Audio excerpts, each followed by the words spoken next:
Olá, boa noite. Alguns minutinhos de atraso, desculpem, pessoal. Boa noite.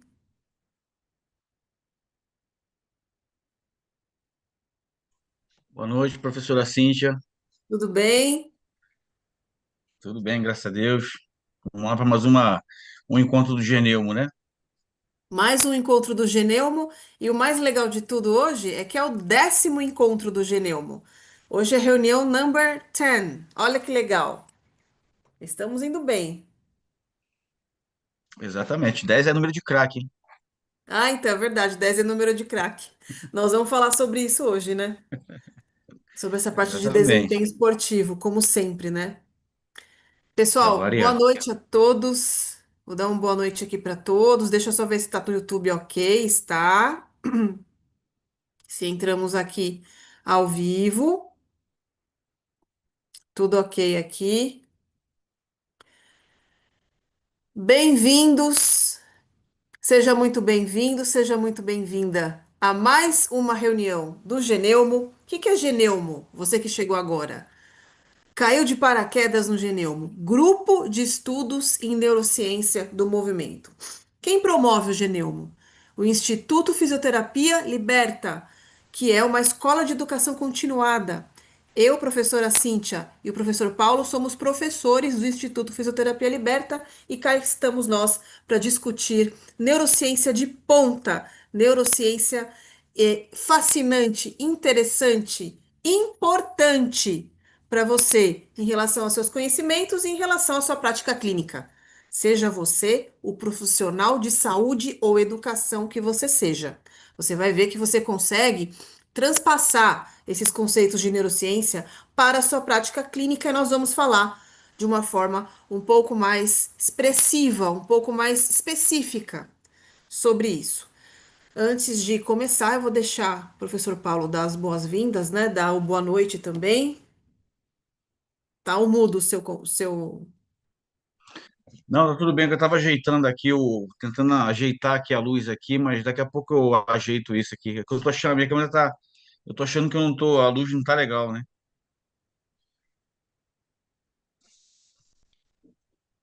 Eu vou ajustar aqui, vou dar uma saidinha rapidinho Tá e já volto. bom. Então já vou começando, tá? Tá. Pessoal, vamos fazer uma recapitulação para você que acompanhou deixa eu arrumar meu cabelo aqui, as outras reuniões do Geneumo, né? Ou a reunião prévia do Geneumo. O título de hoje é Limitações da identificação do estímulo. Aí você fala, nossa, que é isso? Que termo vago? Limitação da identificação do estímulo? Que é isso? Que aula é essa? Que grupo de estudo é esse? Aí eu falo para você, você não está acompanhando a gente. Vai lá acompanhar o andar da carruagem. Por quê? Porque esse termo ele faz parte do capítulo 3 do livro Aprendizagem e Performance Motora, do Schmidt, que é esse aqui. Vou mostrar de novo depois nos slides. É a nossa obra referência de estudo, tá? Então, nós vamos seguindo os tópicos dessa obra. É um estudo do livro um pouquinho mais aprofundado, tá? E nós estamos falando sobre atenção, as funções atentivas, as nossas capacidades de atenção. E dentre nesse tópico, nós estamos nas limitações de identificação do estímulo, que são limitações que podem ocorrer para nós identificarmos o estímulo, para nós entrarmos em contato com o estímulo do ambiente. E esse registro, né, do ambiente, esse foco, esse holofote, eu diria, lembra da aula passada? Spotlight, que é o holofote dos mecanismos de atenção propriamente ditos, é isso que nós vamos falar, tá? Então a gente vai falar sobre algumas questões inerentes às funções de atenção. E aí você vai falar: o que que eu tenho a ver com isso? Eu sou profissional de saúde, eu sou fisioterapeuta, o que que eu tenho a ver com isso? Tudo! Só que eu só vou falar no final. Se você quer saber o que que você tem a ver com limitações da identificação do estímulo, você vai ver lá até o final que você vai entender um pouco mais por que que eu tô falando isso, tá? Podemos começar, professor Paulo? Posso compartilhar os slides? Pode, vamos começar. Vamos começar já dar andamento aí a aula de hoje. Vamos lá. Já após essa introdução aí que você fez. Vamos lá, vou compartilhar minha tela com vocês.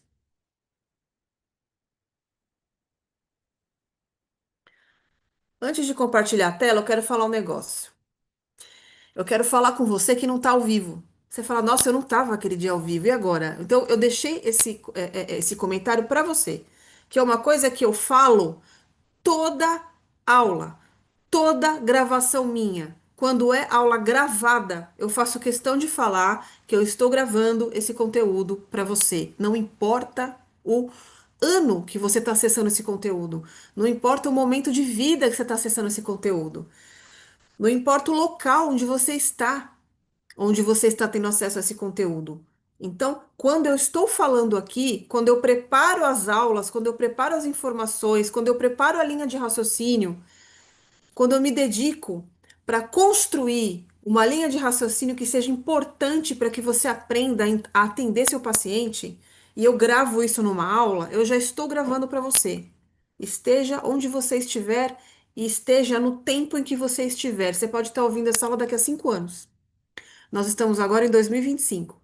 Você pode estar agora daqui a 5 anos ouvindo essa aula. Eu já estou gravando para você. Não é aula antiga, não é aula atrasada, não é aula que você perdeu. Você não perdeu, você está tendo acesso agora, porque é o melhor momento de vida para que você tenha acesso a esses conhecimentos.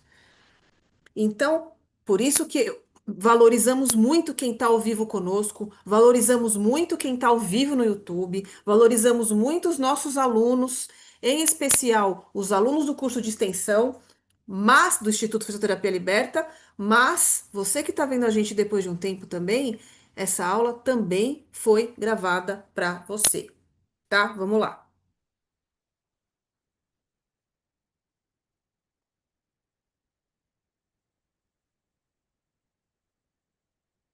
Olha lá, então, limites na identificação do estímulo.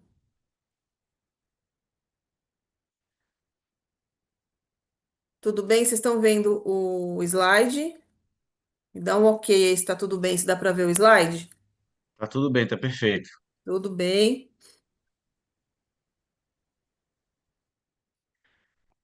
Então estamos. Opa! Saiu o slide, gente? Saiu, o slide saiu. Saiu? Peraí.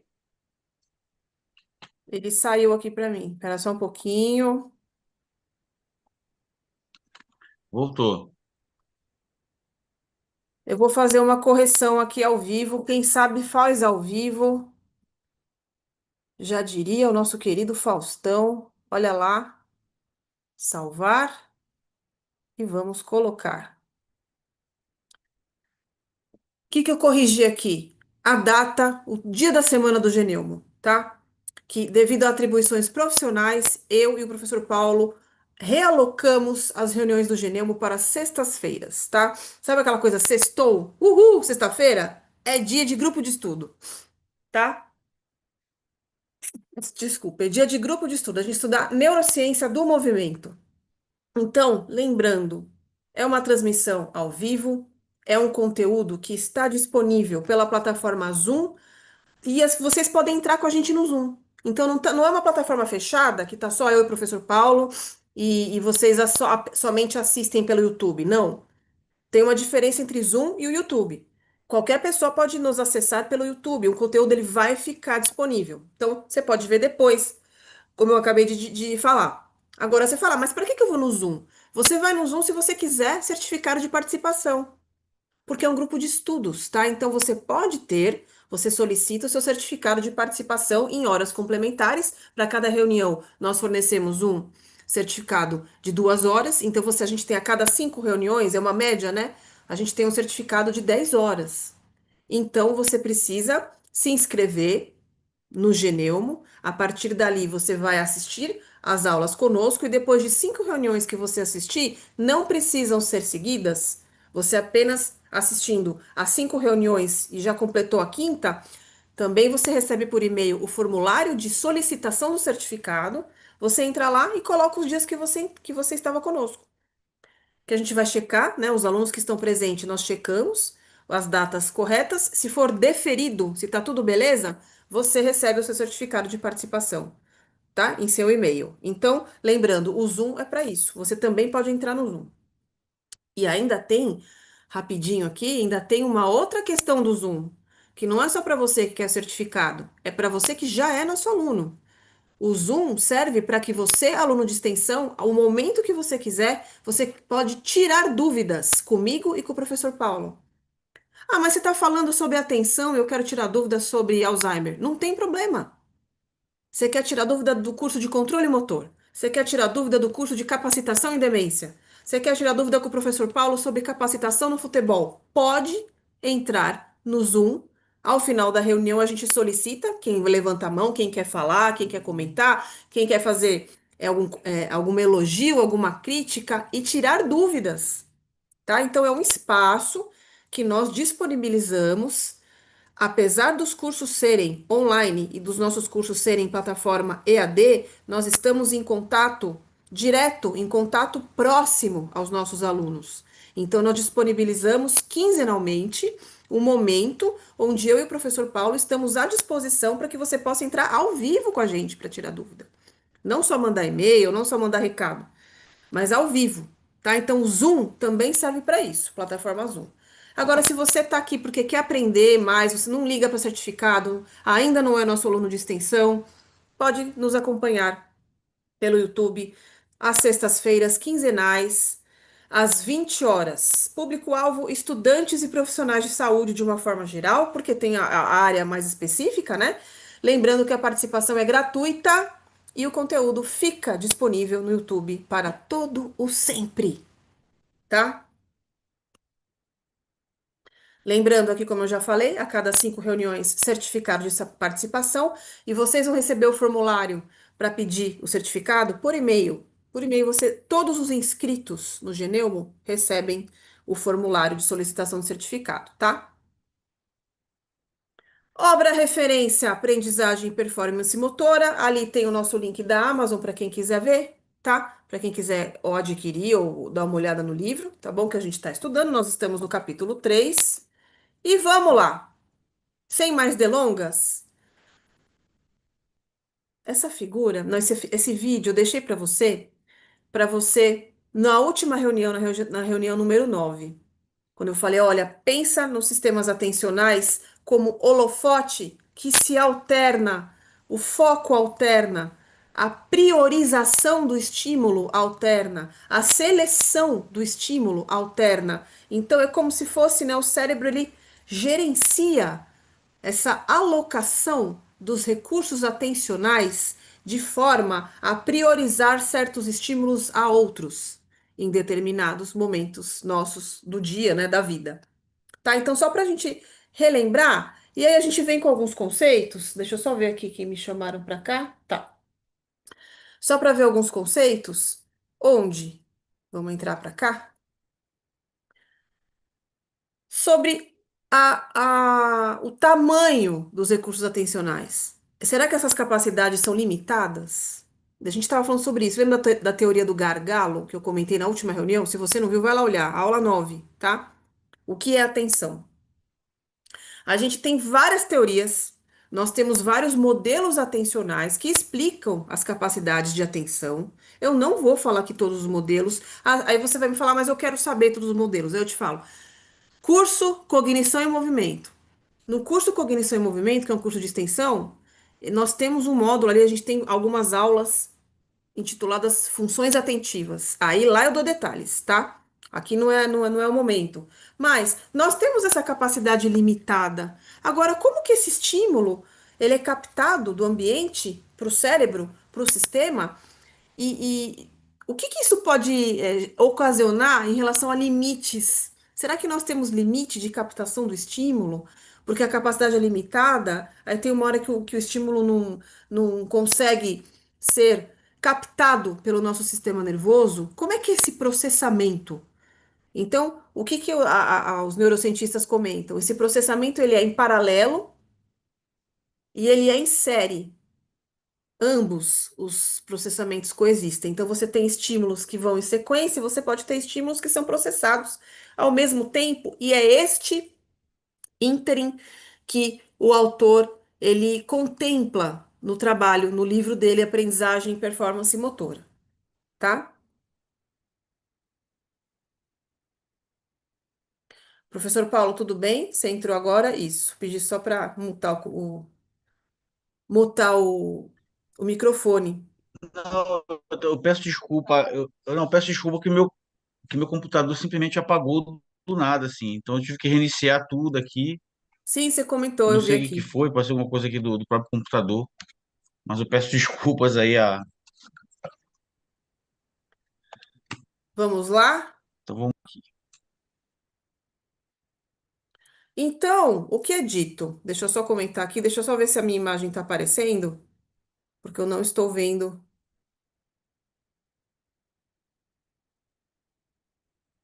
Um minutinho só, gente. Só quero ver se vai aparecer a minha imagem. Vamos lá. Como é que vocês vão ver o slide e não estão vendo o que eu estou falando, né? Não estão me vendo falar. Um minutinho só.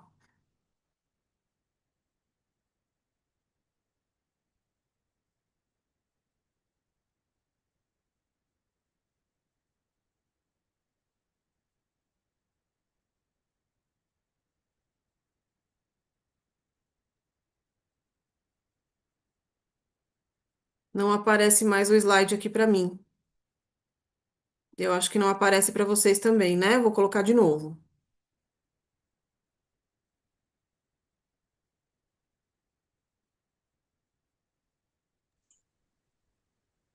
Bom, pessoal, a professora Cintia está Aí, tentando ajeitar lá foi. o. Tá conseguindo aí? Consegui, consegui. Foi. Tá, porque sua imagem aparece congelada para mim aqui. Melhorou? Arrumou? Para mim apareceu agora. Tá picotando, mas daqui a pouco acho que vai Tá. normalizar. É a Pode ser alguma oscilação da internet. internet aí. Essas coisas, Tá. essas coisas acontecem numa sexta-feira à noite. Na verdade, essas coisas acontecem todo dia, né? Para quem está É, mas transmitindo ao sexta, vivo, tem essa questão. mas sexta, Pessoal, mas ó. sexta-feira o pessoal, na sexta-feira o pessoal diminui um pouco a sua atenção.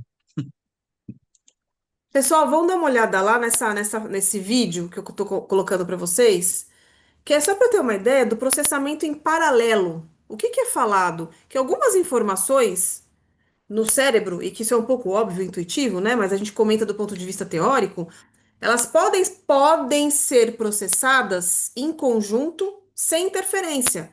Um processamento em paralelo que ocorre ao mesmo tempo.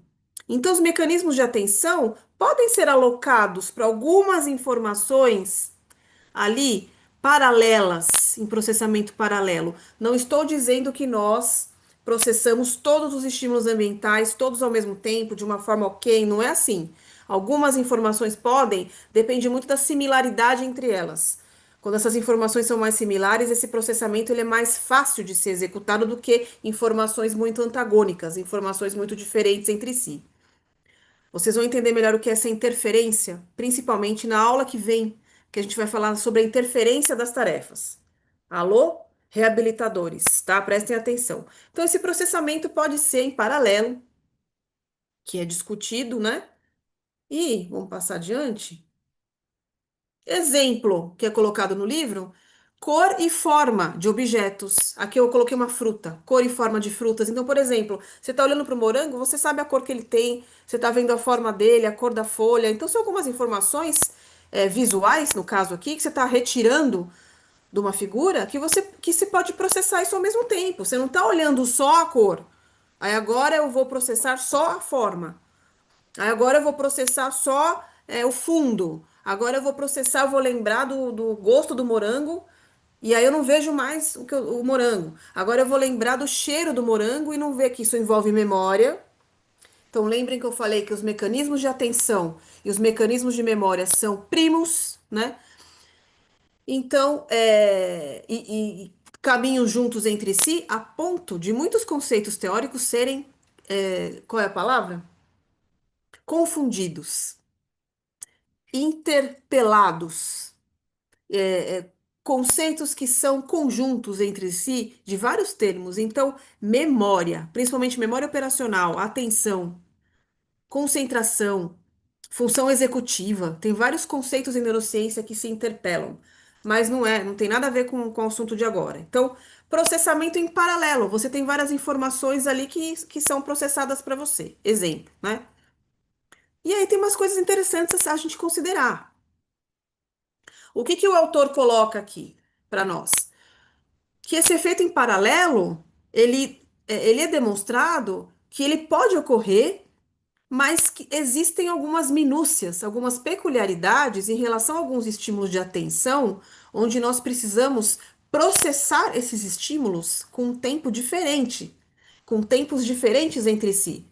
Por mais que nós tenhamos um processamento em paralelo, nós temos um processamento de alguns estímulos em tempos, duração diferentes. O exemplo disso é o efeito Stroop. Não vou ainda entrar em muito detalhes, mas para quem conhece e trabalha com o teste, Stroop Test, eu trabalho com ele aqui, por exemplo, no consultório, que você já deve ter ouvido falar, que nós temos figuras com cores e com palavras coloridas, e o paciente tem que falar qual é a cor impressa da palavra, tá? Então, exemplo: verde, azul, vermelho, amarelo. Vou colocar aqui para vocês o ponteiro laser, ó. Verde, azul, vermelho, amarelo. Azul, verde, amarelo, vermelho. Verde, vermelho, amarelo e azul. Tá? Então, assim, você lembra disso? Você que conhece, vai fazer? Gente, vamos fazer com o professor Paulo ao vivo? Professor Paulo, vamos lá. Vou mostrar para os alunos. Quem sabe faz ao vivo. E o professor Paulo não viu essa parte da aula, hein? Não, Essa aqui eu quis pegar de surpresa. Olha o que nós vamos fazer. Experiência ao vivo aqui. Paulo, eu vou contar diga. um tempo aqui para você falar a cor impressa, tá? Então a ordem é assim, ó. Inclusive é o jeito que você aplica para o seu paciente, tá, alunos? Você vai daqui de cima para baixo, chegou aqui, você volta para esse. Tá vendo o ponteiro Sempre, laser? sempre na vertical de cima para Sempre na baixo. vertical. Então esse aqui vem para cá. Desceu aqui, vem para cá, tá? Até esse aqui último, tá bom? Eu Ok, vou controlar. O que que a gente mede? A gente mede o tempo e a gente mede o erro também, tá? Vamos lá, deixa eu pegar o meu cronômetro. Paulo, não fica olhando para a palavra, senão você já vai aprendendo antes. Claro que isso aqui tem uma série de questões metodológicas que não são legais, tá? Porque a gente tá ao vivo, ele já tá vendo a figura, mas enfim, tá? É só para mostrar uma coisa que eu quero mostrar para vocês. Então vamos lá? Quando eu falar já, Paulo, começando aqui, tá? Um, dois, ok. três, já. Verde, azul, vermelho, amarelo. Azul, verde, amarelo, vermelho. Verde, vermelho, amarelo e azul. Amarelo, azul, vermelho, verde. Azul, vermelho, verde e amarelo. Vermelho, amarelo, azul e verde. Perfeito. Vou colocar aqui para Oi? vocês. Ó, pupilos, 15 segundos e 49 centésimos. Eu vou colocar aqui. Então, nós vamos deixar aqui 15 e 49. Ele demorou para fazer essa tarefa. Ok. Paulo, a gente vai fazer a mesma coisa, tá? Então, começa aqui, vem aqui, tal, tal, tal, tal, até esse de baixo, tudo bem? Tá bom? Tá? Da mesma forma. Peraí. Não, mas é a mesma, a forma de você fazer o exercício é o mesmo, só que vai mudar a figura. A gente sabe que é aquela figura é mais difícil, mas é um teste que você nunca fez, né? Então vamos lá. Preparado? Preparado. Deixa eu tirar esse ponteiro aqui porque ele não tá mudando para minha atenção. Valendo. Vermelho, verde, amarelo, amarelo. Já errei. É Vamos lá. impressionante. Vamos lá. Vermelho, verde, azul, amarelo. Azul, verde, amarelo, vermelho. Azul e não esquece. Vamos lá de novo. É difícil. Vamos lá. Vermelho, verde, amarelo, porque no computador fica mais, a Paulo, cor fica não, mais. peraí. A gente vai fazer o seguinte: eu vou começar de novo. Se fosse uma pesquisa, não ia dar para fazer isso, mas você não pode voltar lá pro começo. Você errou na azul, você continua dali. Se você Tá toda hora bom. volta pro começo, eu perco o tempo que eu tô medindo, tá? Então vamos lá. Um, dois, três, já. Vermelho, verde, azul, amarelo. Azul, azul, verde, amarelo, vermelho. Verde, vermelho, amarelo e azul. Amarelo, azul, vermelho e verde. Azul, vermelho, verde e amarelo. Vermelho, amarelo, azul e verde. Ok. Vamos lá, ó. 23 segundos e cinquenta e Esse é seis. muito, esse é muito mais difícil, assim. É. 23 e 56. E aí eu vou colocar. Nessa segunda vez você errou uma vez, mas na primeira vez que você ficou repetindo, errou três vezes já até aquele início. Então vamos computar aí uns três, quatro erros, tá? No outro não houve erro na primeira versão. Então vamos só fazer uma conta rápida aqui para a gente ver o que que a gente teve de delay. 23 e 56 menos 15 e 49, nós tivemos um delay de 8 segundos e 7 centésimos. Aqui é de uma forma didática, tá, gente? Se fosse pesquisa, nós precisamos medir outras vezes, não pode parar, não pode filmar, não pode pôr ao vivo que o paciente fica nervoso, um monte de coisa. Aqui é para mostrar para vocês, para a gente ter uma ideia do quê? Do processamento dos estímulos, de vir a letra e de vir a instrução para você que tem que prestar atenção na cor, são processamentos que você pode processar em paralelo. Então você está vendo a palavra, e você está vendo a cor e você está processando. Porém, neste caso, onde você tem que somente falar a cor da palavra impressa, e isso não tem uma competição pelos estímulos, porque as palavras não fazem diferença para você, você tem um tempo de processamento X. A hora que a gente coloca estímulos concorrentes, estímulos que se confundem, onde a própria palavra ela é o nome de uma cor, então a pessoa precisa ler precisa olhar a palavra para ver qual é a cor impressa, mas está escrito uma coisa que é uma cor, então ele tem que inibir isso, porque dá vontade de falar a cor que está escrito. Então, eu vou dar um exemplo. A primeira ali dá vontade de falar verde. É uma vontade incontrolável. Olha lá, você não dá vontade de falar vermelho? Quer ver aqui, ó? Deixa eu colocar aqui o meu. Não dá vontade de Dá falar mais ou vermelho menos aqui? isso. Não dá vontade de falar azul aqui? Pupilo que está assistindo a aula agora. Repara, você que está assistindo a aula. Pense em você agora, tá? Olha a sensação que você vai ter agora. Olha o que eu vou mostrar. Não dá vontade de falar amarelo? Não dá vontade de falar vermelho? Porque tá escrito. Então tá pedindo, me fala, me fala. Você precisa inibir isso e falar, não, peraí. É a tinta, né, da cor. Então a tinta aqui é vermelha. A tinta aqui é azul. A tinta aqui é amarela. Então, o que que a gente precisa? Tirar aqui. Nós precisamos inibir um primeiro estímulo em detrimento, né? Em detrimento para favorecer o outro. Que aí você vai falar a cor da tinta. Isso leva tempo. Isso é uma medida de controle inibitório que nós temos cognitivo e que são estímulos que a gente chama de inibição da atenção. Porque então aqui todo esse contexto não é para falar sobre tipos de atenção, não é para ensinar a fazer esse teste, não é para colocar um contexto clínico do paciente que você vai usar, não tem nada a ver com a reunião de hoje. Reunião de hoje nós estamos falando agora do processamento em paralelo de estímulos nos nossos recursos atencionais, que é neurociência complexa, tá? E, então, lembrando, a gente tem um delay. E esse delay é o tempo que o seu cérebro demorou para processar para cumprir a tarefa. Então, o Paulo aqui demorou 8 segundos a mais para cumprir as tarefas, porque o tempo para inibir o estímulo, o sistema dele levou 8 segundos para essa cartela inteira, 1, 2, 3, 4, 5, 6, 7, de 24 estímulos, tá? Então, para que que está mostrando isso? Que existe um processamento em paralelo. E que esse processamento em paralelo, ele pode ser concorrente com diferentes respostas, que é o que acontece aqui. Então, a cor da tinta e da palavra são processadas em paralelo e a gente tem esse controle inibitório. E eu aproveito para fazer um adendo para algo prático. o paciente com alteração cognitiva, o paciente com algum tipo de síndrome demencial, doença de Parkinson, alguma questão AVC ou alguma outra questão, que você tem até um TDAH mais intenso, um estresse fora do controle, você pode ter questões cognitivas alteradas e você tem alteração no controle inibitório.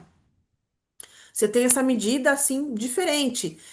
E alguns pacientes, exemplo, que tem, exemplo, AVCs em região mais frontal, onde você tem essa questão do julgamento do certo e errado, do comportamento, né, que é modulado pelo lobo frontal alterado, você pode ter desinibição.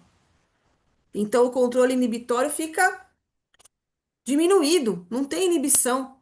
A pessoa não tem esse processamento adequado e no dia a dia é aquela pessoa que não tem filtro, desbocada, teimosa, agressiva, que é característica de lesão frontal, que a gente chama às vezes, né, que tem um apelido na área médica que o pessoal às vezes vai comentar sobre o paciente e fala, ele está frontalizado. Ele está frontalizado porque está com comportamentos inadequados, tá? Mas não é a aula de hoje. E aí, o que que é dito no livro, né? Nós estamos falando sobre performance motora, que até os sistemas sensoriais de aferências de músculos e articulações que têm a ver com a sua tensão na sua postura e na sua locomoção, eles são processados em paralelo. E é verdade, porque você não necessariamente essa tensão é consciente, pode ser uma tensão inconsciente. Mas esse registro, né, esse Uhum. holofote atencional que você pode ter de onde está sua articulação, cadê o seu pé agora? Qual é a posição que você está agora? Como é que está você está andando? Como é que está sua marcha agora? Então, assim, alguns sinais que envolvem questões atencionais que são processados em paralelo. É o que nós estamos discutindo na no livro Aprendizagem e Performance Motora. E aí a gente vai entrar em algumas peculiaridades. Deixa eu só ver aqui se está tudo bem. Vou fazer uma pequena breve pausa. Professor Paulo, quer comentar alguma coisa? O que que você achou do teste? Vamos voltar aqui. Quando você comenta que eu vou checar o nosso YouTube. Olha, essa é Vou até bem mais tirar difícil vou quando tirar. você. É bem mais Ah, difícil quando eu nunca fiz esse teste nem no consultório quando eu tô assim, é a primeira vez que eu faço.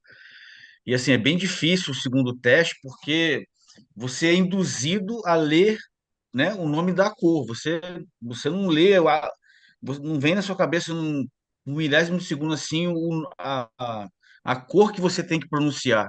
O que vem na sua cabeça primeiro é o que você está lendo mesmo. Então, por isso que eu me embolei um pouco assim. Agora você imagina uma pessoa que apresenta condições cognitivas mais comprometidas, né? O quanto que isso a gente consegue aferir isso no dia a dia aí na clínica, né? Então, assim, é um teste, o outro não, o outro já são palavras aleatórias, quando, né? Que não está indicando qual é a cor, fica muito mais fácil. Então, quando você pega e faz ele traça dificulta esse aspecto do paralelo, né, da atenção, fica tudo muito mais difícil, é impressionante, entendeu? Agora eu só queria saber muito se, bem. assim, guardadas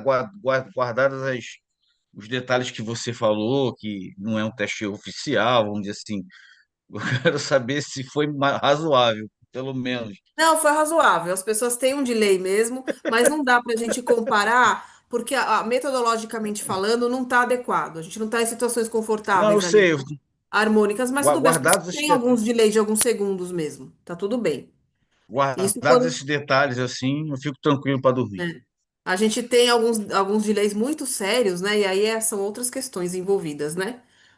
Mas vamos lá, voltando para cá, então.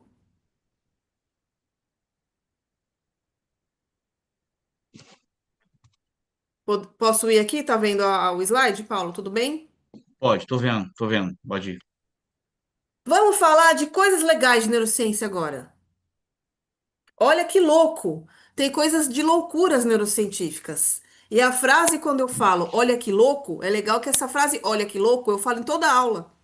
Eu vou começar, depois que eu deixar esses cursos estiverem completos, eu vou começar a olhar aula por aula, eu vou começar a tirar o olha que louco, fazer o meme, para todo mundo ver o que eu tô fazendo. Eu vou tirar, que eu quero falar no tete a tete. Paula, eu vou pedir para você colocar o mudo, porque senão pode ser que eu não apareça. Isso. Sabe quando vocês estão numa festa lotada? Vocês já foram naquela festa lotada da firma? Ou numa balada que tá com música ao vivo, o pessoal gritando, todo mundo falando, e você quer conversar com seu amigo? Fica difícil de conversar, e digo mais, você consegue conversar com seu amigo. Como é que você vai explicar um negócio desse? Você fala, nossa, tá o maior barulhão, um monte de gente e eu tô conseguindo conversar um pouco com a pessoa. Claro que você tem que falar alto, o quê? Ah, é? E tal. Mas aí você trabalha a leitura orofacial. Não é leitura labial, não, só, viu? A leitura é orofacial, que tem que olhar o rosto todo. Nós expressamos a linguagem, né, o que a gente quer se comunicar, não só pela boca, também pelos gestos do rosto inteiro. Então é leitura orofacial, mas não é isso. Não é só isso que você está lendo o rosto da pessoa. Como é que você está conseguindo se comunicar? O que que acontece? Você foca, você aloca os seus recursos atencionais de uma forma intensa na conversa. Então, a hora que você coloca, você fala, eu vou prestar atenção no que ele está falando, porque eu não estou ouvindo nada. Você presta atenção na pessoa, foca, e aí você, de tanto prestar atenção, você ouve mais. Você já reparou isso? Olha que louco isso. Isso tem a ver com a questão do foco atencional. Você ouve melhor. Não necessariamente está fazendo a leitura orofacial, às vezes não. Mas você está ouvindo a pessoa, você, e aí? Você conseguiu pegar? E a planilha, você fez? E a pessoa vai falando e você vai conseguindo conversar. Você focou ali. Então, olha que interessante. Você tá com a atenção focada, você consegue aumentar o desempenho daquela tarefa, que a tarefa, no caso, é conversar com o seu amigo. Agora tem um porém. Você focou tanto que você não presta atenção em mais nada. Se tá fazendo a galera, o que que a galera passou lá atrás, a conversa dos outros, você não consegue. Olha que interessante. Isso é muito específico. Eu vou dar um exemplo um pouco mais abrangente. Se você estiver numa sala de aula, conversando com alguém, mas algumas pessoas estão conversando, mas não está tão lotado assim, você consegue prestar atenção nas conversas. O fofoqueiro vive disso. O fofoqueiro vive de prestar atenção nas conversas dos outros e se preocupar com a vida do outro. Eu vou fazer um corte dessa aula aqui, vou soltar amanhã na rede social do Liberta. Então ele consegue ouvir as outras conversas. Então, porque não está tão alto. A sua atenção está gerenciada, ora aqui, ora ali. A do fofoqueiro fica às vezes mais para lá do que para cá. Agora, na festa, lotada não. Você focou tanto a sua atenção que você não consegue escutar as outras conversas. E se alguém chamar você, Cíntia, aí você escuta. O que é isso? Neurologia, neurociência, cérebro. Nós temos uma questão atencional muito importante quando nós ouvimos o nosso próprio nome. Nós temos, inclusive, áreas cerebrais que se iluminam, que são ativadas de uma forma diferenciada de quando nós ouvimos o nosso próprio nome, o que envolve um processo de reconhecimento do nosso nome em contrapartida de outros nomes. Então, você fica lá, João, Maria, Fulano, ninguém liga. Agora, Cíntia, vai chamar minha atenção. Então, esse efeito de nós termos essa questão de focar a atenção, você conseguir alocar sua atenção num lugar cheio, onde você consegue filtrar um pouco melhor esse sinal, isso é chamado de efeito coquetel. Olha que interessante, que é o que está descrito no livro, a gente está no estudo do livro, né, no capítulo 3. Para quem está com o livro em mãos, é da página 42 a 46. E eu vou voltar lá. Então, nós estamos aqui, ó. Olha lá. Festa da firma e você tá lá escutando a conversa, né? Você tá conseguindo conversar com seu amigo. Passar aqui adiante. Então, de uma forma de definição, né? O que que é o efeito coquetel? É a capacidade de um indivíduo focar a atenção numa conversa específica, mesmo num ambiente barulhento e com várias vozes a ocorrer em simultâneo, ao mesmo tempo, que filtra e ignora os sons e os sons irrelevantes à sua volta.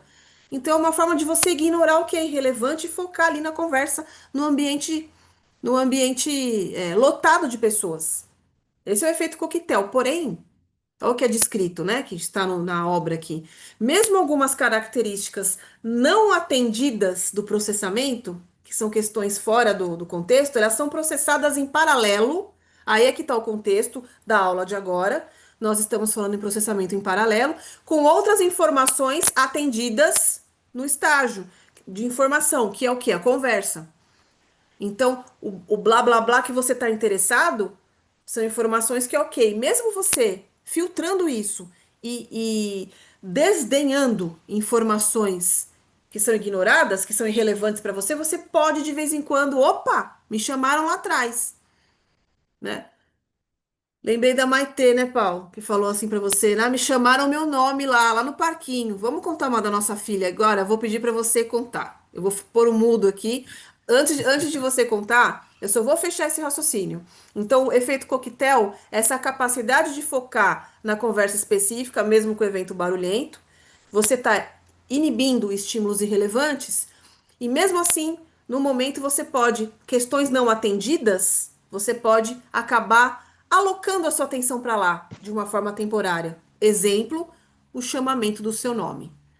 E agora a gente vai fazer um breve intervalo com casos de família aqui que a gente quer contar para vocês. Vai lá, Paulo. Não, que assim, eu tava na porta da escola com ela, né, em pé, e aí ela, em frente à escola dela tem um parquinho que eu sempre levo ela, quando eu vou à escola com ela, levá-la, eu sempre brinco um pouquinho, uns 10 minutos ali antes dela entrar na escola. Só que ontem esse evento aconteceu na hora da saída. Então a gente estava, saiu da escola e ficou um tempo ali na frente da escola, e aí ela do nada virou para mim e falou assim: pai, eu ouvi alguém chamar meu nome. Só que o parquinho, ele fica assim, a uns 25, 30 metros distante da porta da escola. E eu fiquei impressionado, fiquei tentando, junto com ela, aumentei a minha atenção nessa situação, eu fiquei pensando se realmente alguém tinha chamado ela. Ela, papai, alguém falou meu nome. Eu falei, filha, não dá, tá passando o carro aqui, tá passando o ônibus, não dá para não dá para ouvir. E aí ela vai e coloca assim: ah, é a Lavínia que está me chamando. Então, assim, além de dela ter ouvido alguém chamá-la, ela conseguiu identificar quem estava chamando a atenção dela. Só que no final das contas, eu vi que isso foi uma manobra dela, ela estava tentando me manobrar para fazer com que eu a levasse até o parque para ela brincar. Esse era o intuito dela, entendeu? Era, de certa forma, fazer com que eu, né, levasse ela no parque para ela brincar, não com a Lavínia, mas brincar com quem estivesse lá, que afinal de contas eu ainda não consegui identificar quem é a coleguinha dela. Mas foi bem curioso isso, como é que ela tentou para o ambiente que estava ali no entorno dela, né, que era o parque, as crianças brincando. Agora, se ela estava inventando que ela vinha, estava ali, se não estava, eu não sei. Eu sei que na hora foi assim que se deu essa história aí. Mas olha que Impressionante como é interessante, que ela né? fica Mostra da história do atenta. nome, né? Pai, estão chamando meu nome. A fulana Exatamente, tá me chamando. Aí pode exatamente. ser que seja um blefe, blefe da dona Maitê. Espero que ela vai assistir essa aula daqui a uns anos, ela vai ver que ela blefava para poder ir no parquinho. Mas tem a ver E- essa questão atencional, de você chamar o seu nome, isso chama a sua atenção, né? É isso que nós estamos falando. Então você imagina trazendo esse contexto esportivo, né? Que um jogador de futebol ele depende do seu desempenho, da sua performance no campo, para que o desempenho dele individual, junto com os outros colegas, seja qual esporte, de qualquer esporte que a gente esteja falando, vôlei, né, o basquete, o futebol, por exemplo, cujo ambiente eu acho ele muito mais tenso do que um jogo de vôlei e de basquete. Eu não acompanho muito de perto torcida de basquete e de vôlei. Então, a do futebol, ela tem aquela coisa da tensão, da torcida ficar xingando o jogador pelo nome ali, né? E fulano, e o jogador erra a primeira bola, erra a segunda, erra a terceira, né? Tem jogador que sai no intervalo por isso, porque ó, não estou em condições de voltar para o jogo. E nisso o cara fica sujeito a se lesionar, a se machucar, não naquele jogo, mas né, adotar um comportamento motor diferente, né? Aquela coisa mais protetiva, mais encolhida ali. Isso faz com que influencie esse contexto de como ele está interpretando o ambiente ali. E não é nem em fato da torcida adversária, que isso às vezes serve de motivação para o jogador, mas é a própria torcida, né, fazer isso. Então, se o jogador não estiver preparado para absorver esse tipo de contexto, tem jogador que fala que não escuta nada. É o que a gente está falando aqui, né? Ele consegue direcionar a atenção dele para o jogo. E aí ele diminui toda essa questão, né? De errar menos numa jogada, de correr menos risco para se lesionar, entendeu? Ou se ele entra numa possibilidade de se lesionar, faz uma entorse ali, o corpo dele consegue corrigir ali, né? A inversão do tornozelo, ou o valgo do joelho, ele consegue corrigir e assim não lesiona, porque ele consegue voltar ali a capacidade dele de suprir isso. E quando o jogador tá numa situação de muita tensão, quando ele desvia esse foco dele, ele obviamente fica mais suscetível a esse tipo de situação, né? Então, vai depender sempre do contexto. As lesões sempre vão depender do contexto. Ele pode estar saltando, driblou, deu um toque na frente, saltou para poder ultrapassar o adversário, se distraiu com alguma outra coisa ali, alguém chamou ele, toca, já era. E aí pisou errado, pisou em falso, enfim. Assim que acontecem as lesões, né? Não vê qual adversário que chegou por trás, dando carrinho, enfim, essa coisa da atenção no esporte, né, é bem importante. Então, assim, por exemplo, o tênis. O tênis é um ambiente esportivo que o atleta ele precisa de silêncio, né? Ele vai sacar lá, você só escuta o barulho da bolinha, da bola, raquete batendo na bola, aquele bate-volta. Quando acaba a jogada, é que o pessoal aplaude. Depois volta todo mundo para o silêncio ali, né, porque é um esporte individual, salvo o fato de ter a disputa de duplas. Mas mesmo assim, sendo em dupla, também tem esse tipo de comportamento, que é um esporte que, pela velocidade dele, exige um pouco, né, um pouco não, uma quantidade de atenção muito mais acentuada do que outros esportes, assim, né, pela característica da bola, do esporte em si. Então, tudo isso influencia, né, nos tipos de lesões, na gravidade dessas lesões. É só para complementar isso que a gente estava falando aí. Nossa, ótimo exemplo essa questão do nome. E que quando, por exemplo, chama o jogador, se chama pelo nome, o jogador, ou o juiz, ou quem seja, você tem essa questão emocional, o jogador pode ficar nervoso. Então, quando o jogador fala, nossa, eu não ouvi nada, ele tem um controle inibitório atencional maravilhoso. O que envolve um trabalho emocional, um trabalho psicológico, mas um trabalho cognitivo também. Que a gente tem que trabalhar o controle da atenção para você filtrar estímulos irrelevantes. E alguém ficar chamando o nome do jogador xingando ele é absolutamente irrelevante, principalmente para o desempenho esportivo dele. Então ele precisa ter esse controle inibitório para que ele tenha aquela atenção focada, aquela concentração direcionada para a performance no jogo. Muito bom exemplo. Vamos lá, vamos continuar, vou voltar para lá. Não, só para pontuar essa coisa do jogo, do ambiente do jogador perceber. Certa vez eu assisti um vídeo bem curioso de um ex-jogador do Flamengo, que ele estava relatando sobre um ex-jogador do time na época dele, que era o Júlio César. O nome do jogador era Júlio César. E ele reparou que o cara estava meio disperso no jogo. E ele parou, assim, ele parou de prestar um pouco mais de atenção no jogo para prestar atenção no colega. Ele falou assim: ó, você passa que eu preciso passar a bola para você.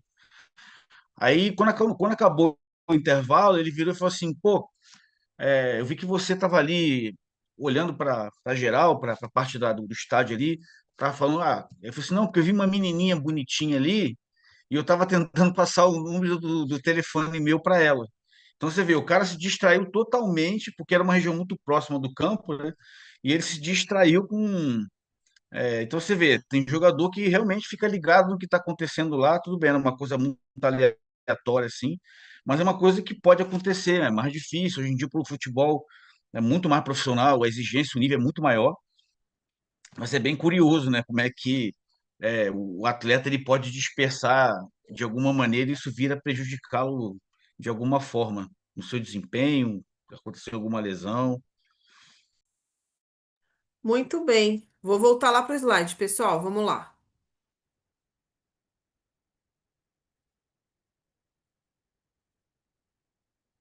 Então a gente está no efeito coquetel.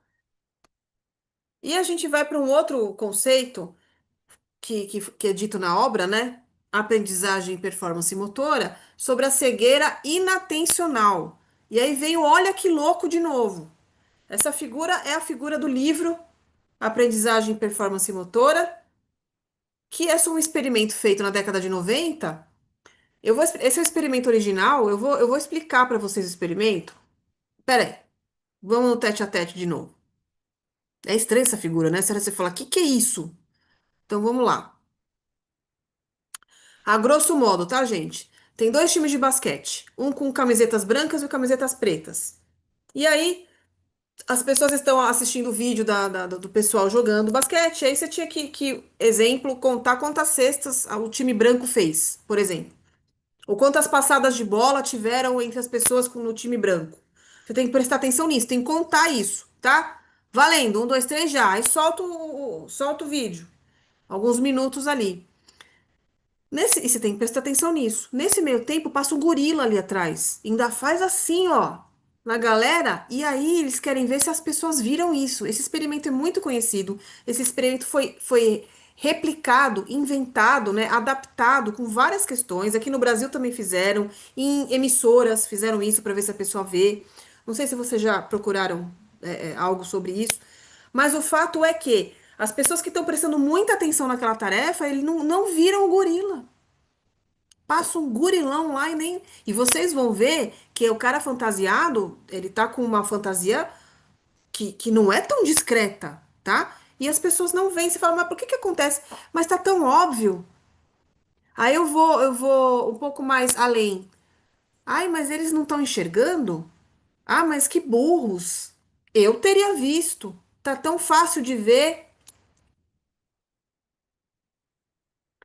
Não tá fácil de ver. Não tá. Não tá. Quando você for fazer uma crítica a algum lance em qualquer esporte, você precisa levar isso em consideração, tá? Nós vamos falar sobre isso. Então agora eu quero mostrar a foto para te falar se tá tão fácil de ver assim. Olha lá. É isso que nós vamos discutir agora. Isso aqui é muito legal. Olha o dito cujo lá, galera. Deixa eu pôr aqui. Olha isso! Atenção. Olho no lance. Quem falou olho no lance, Paulo? Era o Luciano do Vale, não? Era o Silvio Ou é o Luiz. Silvio Luiz, né?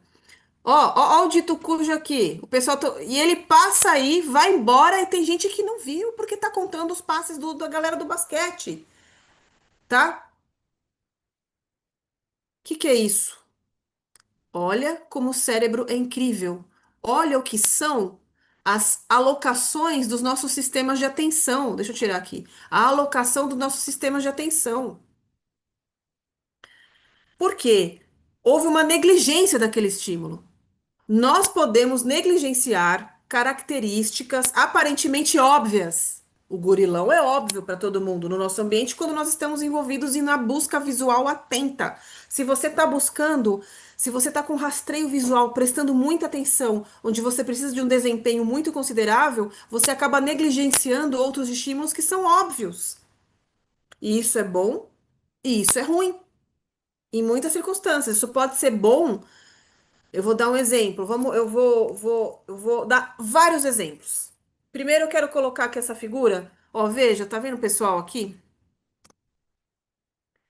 Tem uma pessoa de vermelho com uma bolinha vermelha e outras pessoas com a bolinha verde. Então, se você tá com foco atento ali, eu tô olhando só bolinhas vermelhas, você acaba não vendo a outra bolinha.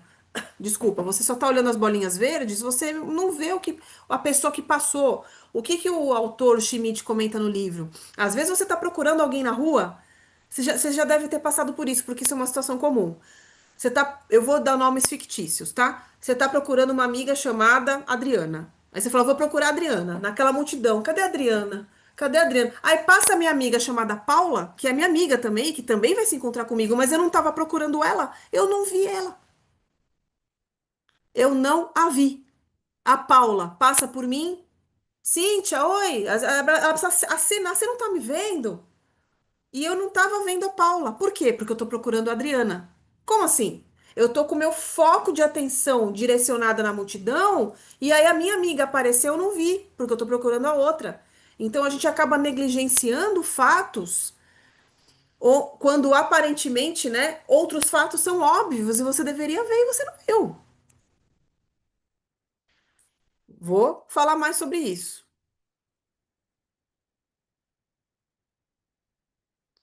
Vou até colocar aqui para eu não esquecer. Eu quero colocar um exemplo de quando isso é bom e um exemplo de quando isso é ruim.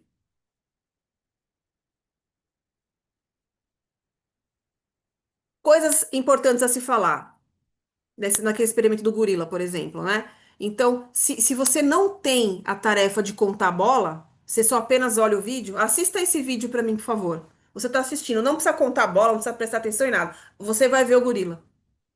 Diminui o efeito dessa cegueira inatencional. Você acaba ficando cego, porque você acabou focando a atenção de outras formas, tá? Cego para aquele estímulo, né? Nesse sentido. Ou se você for olhar de novo a tarefa, diminui o efeito também. Como assim? Você viu o vídeo, não viu o gorila, você vê o vídeo de novo. Pode ser que você veja o gorila daí. Entendeu? Você fala, não, deu 23 arremessos aqui. 23 cestas a gente contou. Ah, tá bom, vamos ver de novo? Aí você vai contar de novo, você vai ver o gorila, que você não tinha visto. Diminui o efeito. Essa é a cegueira inatencional. Agora eu quero ir no tete a tete. Eu quero dar um exemplo bom e um exemplo ruim sobre isso. Você falar cegueira inatencional é um termo neurocientífico. Aí você pode falar, mas isso é ruim. Eu vou negligenciar os outros estímulos e aí, onde isso pode ser bom? Exemplo numa cirurgia. O cirurgião está extremamente focado, ele tem que prestar atenção a hora, né, da batida do coração ali, da artéria tal, que você tem que ficar de olho. Se acontece alguma coisa paralela ali, você tem que negligenciar. Você não pode focar atenção. E aí ele acaba vendo um trombo numa outra artéria, acaba vendo alguma outra coisa que se vai tirar a atenção, ele vai perder ali. E aí então ele negligencia, ele acaba não vendo, ele tá preocupado com aquela artéria. Aí o assistente dele que nem se formou ainda, tá assistindo ele fazer a cirurgia, que é o professor fazendo cirurgia, aí fala, professor, o senhor viu o trombo naquela artéria do lado? O professor fala, não, eu tô fazendo a cirurgia aqui, daí ele fala, nossa, mas estava tão óbvio. Todos os residentes viram o trombo. O senhor professor não viu? Aí o aluno quer passar por cima do professor e quer tirar uma banca do professor, né? Por quê? Porque o aluno não sabe neurociência. O aluno não sabe o que é o conceito de cegueira inatencional. O professor estava fazendo a cirurgia com os seus recursos atencionais focados para aquela tarefa de extrema importância, de extrema relevância, às vezes caso até de vida ou morte, onde outras questões ele negligenciou de uma forma até inconsciente, não prestou atenção, e os residentes que estão lá vendo, tá tudo bem, eles acabaram vendo. E aí até brincou com o professor. Então, esse caso da cegueira inatencional, ela é benéfica, por exemplo, nesses casos. Agora, uma cegueira inatencional que não é benéfica no esporte, vamos colocar aí, depois mais para frente o professor Paulo vai também ampliar esses conceitos, mas eu vou dar um exemplo. Num jogo de futebol onde você está chegando para fazer o gol. Então você tá chegando para fazer o gol, vai chutar, ele tá prestando atenção, ele tá ali focado, vai, eu vou receber assistência, eu vou chutar tal. Aí tem alguma coisa ali óbvia, depois o professor Paulo pode dar mais exemplos, que ele não viu e perdeu o gol. Mas você não viu o adversário chegando por trás? Ele deu uma caneta, deu uma rasteira, sei lá como é que chama, pegou a bola. E aí o cara é um craque do futebol. Ele não é amador. Ele é o Lionel Messi jogando lá.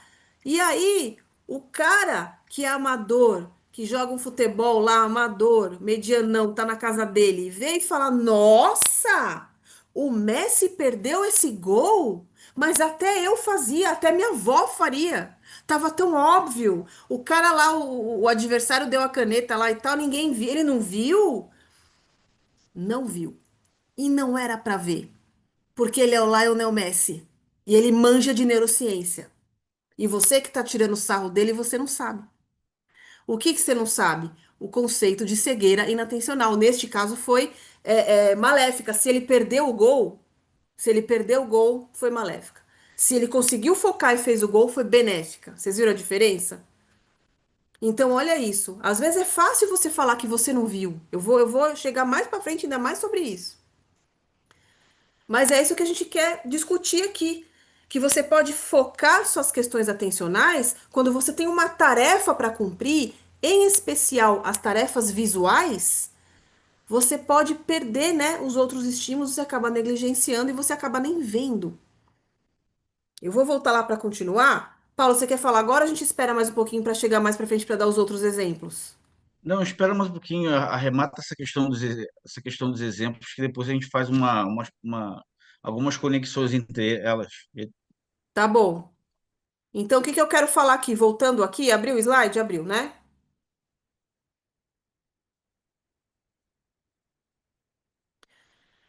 Por outro lado, né, o que que se sabe? Exemplo, nesse caso do gorila, jogadores de basquete que são altamente qualificados, eles apresentaram, né, apresentavam menor probabilidade de não ver o gorila do que os jogadores menos habilitados. O que que isso quer dizer? Você que está assistindo a aula agora, essa aula está gravada. Eu não vou editar, ela está aí, livre. E eu estou dando uns segundos para você pensar. Presta atenção. Jogadores de basquete que são qualificados, eles têm menos probabilidade, menor probabilidade de não ver o gorila. Eles veem mais fácil. Por quê? Porque eles manjam o basquete. Eles conhecem a tarefa, eles conhecem os gestos esportivos, eles têm muita familiaridade, eles têm destreza. Eles têm altos desempenhos em relação a essa tarefa do basquete. Então, quando você assiste um jogo, mesmo que seja por vídeo, além deles preverem muito melhor os lances, quem entende do esporte, quando vê o vídeo, ele prevê muito melhor os lances. O jogador de futebol sabe quando vai ser gol, o cara do basquete sabe se vai ser cesta antes da pessoa até lançar a bola. Tá? Então eles apresentavam menor probabilidade de ver o gorila. Por quê? Porque eles manjam tanto que eles estavam vendo lá as passadas, tá? Tô contando. Três, quatro, e passou o gorila e ele viu. Enganar o Paulo Banqueiro lá do Orlando Magic, você não consegue enganar. Enganar o Luka Doncic, você não consegue enganar. LeBron James, tudo mais. Os caras são bons, ele vai ver o gorila. Você não. Nem o cara que não joga basquete. O que que isso quer dizer? Quanto melhor a sua performance, quanto melhor o seu desempenho, isso faz com que você aloque e gerencie melhor os seus recursos atencionais, mesmo que você tenha aquela tarefa fixa de contar o passe aqui, por exemplo, tá? O que é muitíssimo interessante. Continuando aqui, Paulo, eu vou mais adiante porque o tema é similar, e aí depois a gente fala mais sobre os exemplos, pode ser? Não pode, foi o que eu falei, amarra tudo direitinho, depois a Tá. gente vai conjecturando melhor. Porque esse assunto, ele vai de encontro ao que muitas pessoas falam, que é aquela questão assim, olhei, mas eu não consegui ver. Que aí vem aquela questão, vamos sair fora da cegueira inatencional, né? Mas vamos falar das pessoas que estão envolvidas em tarefas que demandam muita atenção, elas são propensas a negligenciar estímulos óbvios, o que para você era óbvio. Então, outro exemplo ruim, além do perder o gol e tal, o exemplo do dia a dia, um acidente de carro. Às vezes a pessoa tá tão focada e não é que ela distraiu. Olha que interessante, não é que ela tá no celular.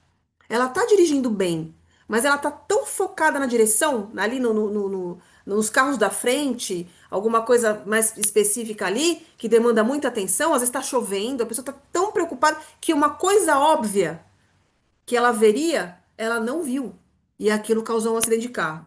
Exemplo, passou um ciclista. Ela estava tão preocupada com a chuva e os carros da frente que passou um ciclista, ela atropelou e não viu. Ela fala, mas todo mundo, mas você não viu o ciclista? O ciclista estava com uma bicicleta de neon, com 5 LEDs piscando, ele estava com uma roupa amarela, um chapelão de banana, você não viu o ciclista? Aí a pessoa fala, não, eu não vi. Eu olhei, mas eu não consegui ver. É por causa disso. A tarefa demanda tanta atenção que a gente acaba negligenciando estímulos óbvios. Por isso que nem tudo é tão óbvio. Depende do contexto, depende de quem vê. Às vezes a gente olha, mas não vê, né?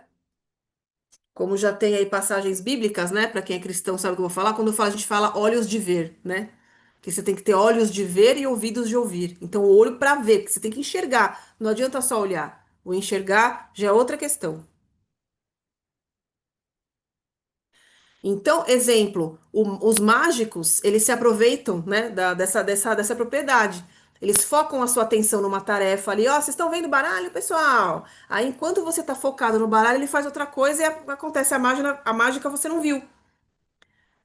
Porque se você ficar olhando tudo que ele está fazendo, pode ser que você consiga pegar ele no pulo do gato. Pode ser que você consiga pegar ele numa manobra que vai fazer desaparecer, ele vai esconder não sei o quê, ele vai trazer outra coisa, nas mágicas que são estudadas, que são manobras ali muito bem executadas. Só que o mágico, ele tem que tirar a sua atenção do que ele vai mexer.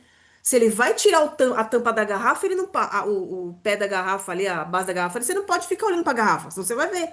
Então ele pede para você olhar outra coisa, ele joga a carta do baralho, nananã, e aí ele tira a tampa, você não viu. Então, essa manipulação atencional, ela é feita, por exemplo, por mágicos, ela pode ser feita por criminosos, que eles pegam a sua atenção numa coisa para te assaltar, né? Ah, a senhora viu aqui o telefone? Vai, assalta você porque você fez uma pergunta, você for responder. Então, tem essa questão da alocação das nossas funções atencionais. Idem aqui eu vou, o exemplo é muito parecido. Deixa eu só ver uma coisinha aqui. A gente vai voltar já já. O exemplo é muito parecido, mas é aquela questão do olhei, mas não consegui ver. É quando você está algo óbvio no jogo, no campo, naquela estratégia ali dos adversários e tal, mas o atleta não conseguiu ver. E aí, eu vou parar aqui. Por que que eu quero. Vamos falar no tete a tete. Porque às vezes a gente critica, né? Fala, nossa, mas estava tão óbvio. Nossa, mas eu vi aquela sacada. Nossa, mas estava tão. Por que que ele não foi por cima? Dava pra ver que lá em cima estava vazio. Por que que ele não foi por cima? Porque ele não viu que estava vazio. Mas não é porque ele é burro ou ele não sabe jogar bola. É porque ele estava com a atenção focada com outra coisa. Então, se ele está com uma atenção intensa numa tarefa de intensa demanda atencional, ele acabou negligenciando outros estímulos que, para quem está comendo hambúrguer em casa, na televisão, é óbvio. Então, muitas vezes, questões óbvias no esporte é óbvio para quem está olhando de longe, é óbvio para quem não está jogando, é óbvio para quem não está com a atenção focada, é óbvio para quem não está preocupado, para quem não tem que vencer a competição, para quem não está disputando título, para quem não está em Olimpíada. Aí é muito óbvio. Para o atleta em si, e atleta de elite, atleta de grande desempenho, o óbvio se esfacelou. Ele acabou perdendo a jogada, perdendo a medalha, perdendo o tempo de marcação de tempo, de para você ser recrutado para uma competição. Tudo isso acaba caindo por terra porque ele acabou negligenciando aquilo que a população, os jornalistas, os atletas que não estão jogando, etc., falam que é óbvio, mas que ele não viu e que agora que é advogada de defesa não por inapetência dele. Viu? Ele não viu porque ele estava organizando os foco atencional para outras demandas e a gente acaba negligenciando outros estímulos. Então, a ponto de você não ver. A ponto de você não ver o gorila. Passou na sua frente, fez isso e não viu. Porque você está focado. Então, então, eu acho muito interessante essas discussões de neurociência, mais especificamente no esporte, porque a gente entende melhor alguns desfechos. Alguns desfechos que às vezes são paradoxais ao que era esperado. Você fala, nossa, esse time aqui vai ganhar. Ele já venceu todos, não perdeu nenhum. Ele vai acertar o pênalti, agora é óbvio que vai. Às vezes não. Às vezes perde o pênalti, o time bom perde, o time que estava perdendo tudo ganha. Você fala, nossa, que reviravolta, né? Que coisa não esperada. Mas não é isso, gente. É porque essas questões cognitivas, né, atencionais, de memória, de concentração, de foco, de emoção, de tomada de decisão, de inibição de resposta, de monitoramento do movimento, de correção do movimento, tudo isso precisa ser muito bem articulado para que o atleta, para que o time, que inclusive envolve trabalho em equipe, tenha um rendimento satisfatório esperado no jogo. Então, aqui é para a gente falar em específico das funções atencionais, que o que parece óbvio para você na televisão, ou até para o narrador, não é óbvio para o atleta. E às vezes grandes jogadas que foram perdidas, que para a gente seria fácil de reverter, para o atleta Top de linha, bola de ouro, o cara não conseguiu fazer, tá? Paulo, a palavra é sua.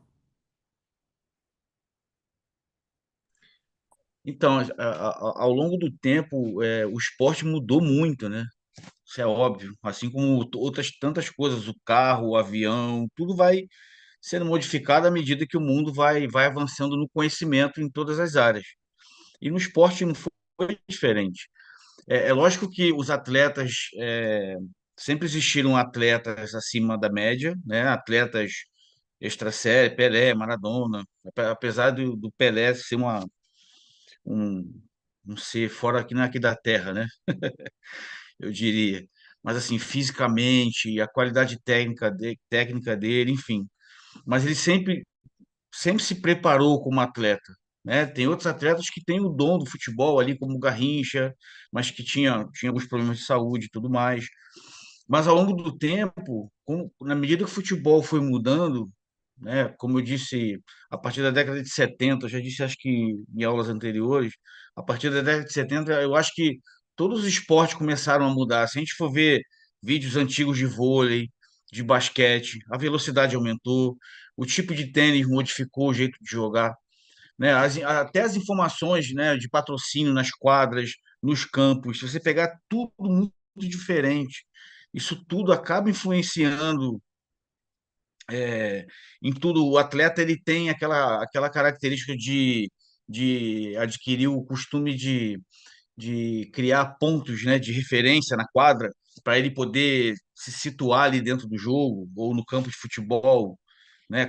Isso é muito relatado entre os atletas, né? Dependendo da posição que ele está ali. E a gente vai vendo que essa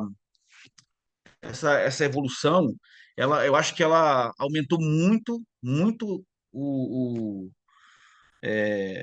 essa diferença entre quem é um atleta muito top e os atletas medianos, né? Porque muitos não conseguem também ter acesso, né? A maioria dos jogadores de basquete não são ricaços. A maioria dos jogadores de futebol não recebem salários astronômicos. 97% é que recebe salário muito baixo.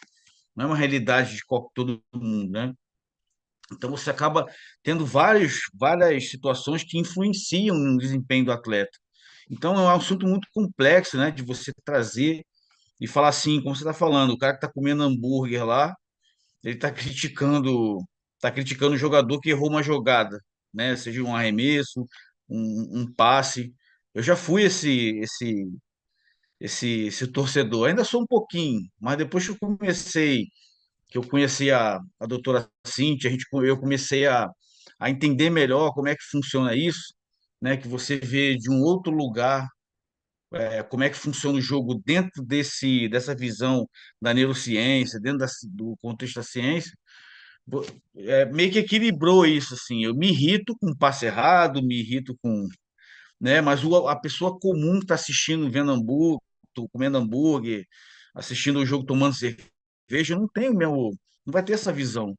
Então, a gente que está trazendo informação para o fisioterapeuta aqui, para quem se interessa por neurociência, e que também torce para um time, torce para alguém, é importante ter esse olhar, né? Quando você estiver diante de um atleta, né? Que você está tratando ali o atleta, que ele veio de uma lesão, como eu falei anteriormente nessa aula aqui hoje, que a lesão aconteceu porque ele se distraiu em razão do xingamento da arquibancada. Tem estádios que a arquibancada é muito próxima, tem estádios que a arquibancada é muito distante. Então, isso tudo, né, tudo influencia. Tem estádio que o cara joga a garrafa, bate na cabeça do cara quando vai bater o escanteio. Isso não acontece no vôlei, não acontece no basquete, mas acontece muito no futebol, que é um público totalmente diferente, acho que mais fanático. Então, os jogadores sofrem com essa questão. Isso tudo influencia no desempenho dele. Então, como a doutora Cintia falou, os atletas de alto nível do basquete, que eu acho que é um esporte que tem uma exigência muito grande, é um espaço menor de disputa de bola, você tem jogadas mais rápidas, tem jogadas mais lentas na saída de bola, mas assim, com muito contato físico, isso tudo influencia na hora do jogo. né? E na hora de você decidir uma jogada, na hora de você entender o que está acontecendo, aquele jogador que está lá em cima, obviamente, ele vai, em geral, né? Na maior parte das vezes, ele vai se dar bem. O Messi, o Cristiano Ronaldo, o Ronaldinho Gaúcho se deu muito bem, o Pelé, vai se dar bem mais vezes. O jogador mediano, uma vez ou outra, ele vai se dar bem também, entendeu? Dentro das suas características e função dentro do campo, da quadra.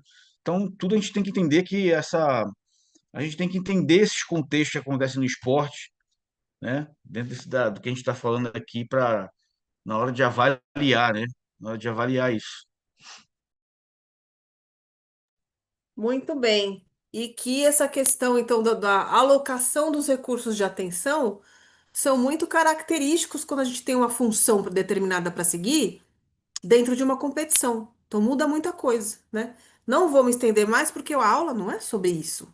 A aula é sobre limitações do sistema atentivo, limitação da identificação do estímulo no sistema atentivo. Vamos voltar lá.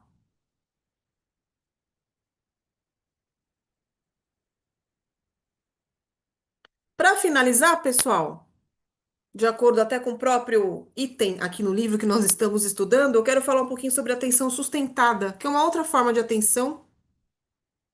É uma atenção necessária no esporte, necessária nos trabalhos, necessária para todos nós. E o que que foi visto, né? Como se começou a pensar nessa questão da atenção sustentada? Então aqui, imagine um radarzinho que vai girando aqui, ó. Deixa eu colocar aqui o ponteirinho. Ele vai girando aqui, vai mostrando os aviões, né? Fica piscando ali. Alguns pesquisadores viram lá na Segunda Guerra Mundial que a pessoa precisava ficar de prontidão aqui para ver o inimigo, vai, por exemplo. E ele ficava piscando a cada um segundo. Só que de vez em quando ele poderia ter pausas de 2 segundos. Ele ficava sem piscar 2 segundos. Pá! Ficava 2 segundos. Pá! E aí essa falha podia indicar alguma questão.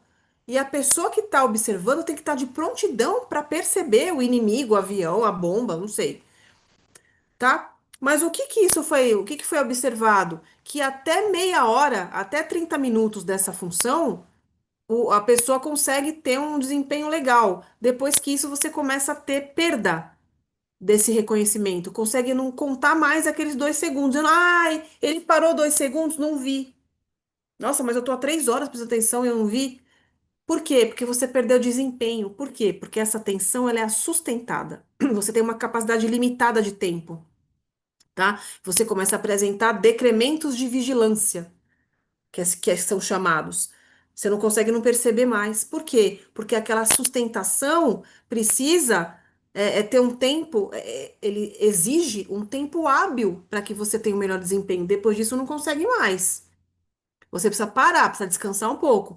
Por isso que carreiras, trabalhos, ocupações que exigem um nível muito alto de atenção, você tem que ficar olhando lá, tem que olhar a câmera de segurança para ver se vai entrar alguém, se não sei o quê. Você tem que ficar ali, depois de uns 40 minutos, ali, 1 hora, você precisa parar um pouco. Isso que eu tô deixando ainda tô dando uma colher de chá de 1 hora. Porque neurocientificamente falando, nos primeiros 30 minutos são os principais. Tá? Então, essa é a atenção sustentada. A que precise que você fique lá prestando atenção naquela questão ininterruptamente naquela tarefa. Existem outros tipos de atenção. A atenção alternada, você alterna, né? Que as pessoas chamam de atenção dividida. Que você olha para cá, vai aparecer um negócio aqui. Que eu presto atenção num som e vai aparecer outro som. E não vou entrar em detalhes agora. Não é a aula de hoje. Mas é para falar um pouquinho sobre a atenção sustentada.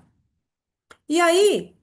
Nós temos fatores que afetam essa sustentação da atenção ali, que é o que está descrito no livro que nós estamos estudando. Então, a única coisa que não está no livro que eu coloquei aqui por mim, gente, tempo de tarefa, que é óbvio, tá? Então, como assim? Fatores que afetam a atenção sustentada, a motivação da pessoa. Então, vamos lá voltar vamos olhar uma pessoa que trabalha na segurança. Está olhando a câmera de segurança, precisa olhar atentamente ali.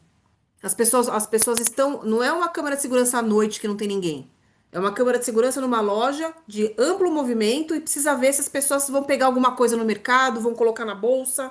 Você tem que ficar olhando ali atentamente. Fatores que interferem nisso. Exemplo, a motivação.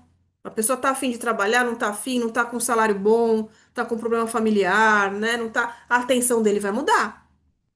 Se ele não tá afim, tá com a motivação baixa, ele pode deixar passar lá uma pessoa que afanou as coisas lá no mercado. Ele não viu, tá? Então, motivação, o nível de despertar, se ele dormiu bem, beleza. Se ele dormiu mal, não é legal. Então, se ele tá morrendo de sono, se ele tá ali falando, nossa, eu não tô aguentando mais, tomei café aqui, ó, eu tô aqui no refri aqui também à noite, aproveitando o ensejo. O pessoal fala, tomei aqui uma coisa, um café para ficar acordado que eu tô morrendo de sono. Essa atenção sustentada tá prejudicada.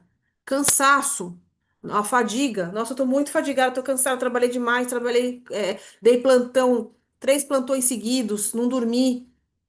Também mexe na atenção sustentada. Outros fatores que também são ditos no livro, temperatura. Às vezes você tá com muito calor, você fala, nossa, tô morrendo de calor aqui, o ar-condicionado desligou. Não consigo prestar atenção na câmera direito. Ou tá muito frio, né? Tá com a janela aberta, tá com muito frio, você tá sem casaco, você tá morrendo de frio, você também não consegue prestar atenção. Ruído.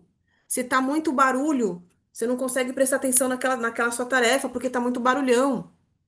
Você fala, não consigo prestar atenção direito porque tá muita gente conversando, tá me atrapalhando. E eu diria que é um dos principais, o tempo daquela tarefa, que é o que eu comentei da meia hora. Quanto tempo você tem que ficar naquela tarefa? Se você está nessa tarefa muito, muito, muito tempo, você consegue não ter aquela sua atenção sustentada. Eu vou dar um exemplo de atenção sustentada também, leitura. Você tem que ficar sustentando ele, prestando atenção na palavra, ali, lendo ali. Se você não tá afim de ler o livro, que é chato, você tá com sono, cansado, passando calor, com muito barulho, você não consegue prestar atenção no livro. Isso vale para qualquer coisa. E eu digo mais. Dirigir carro, trânsito, isso é perigosíssimo, gente, porque o trânsito é atenção também sustentada, não é a única atenção. Você tem que ter uma atenção seletiva, alternada, dividida, imensa no trânsito. Mas existe muito um componente de atenção sustentada, de foco, de concentração. E depois de um tempo você começa a ter fadiga mental, você começa a perder o desempenho na direção.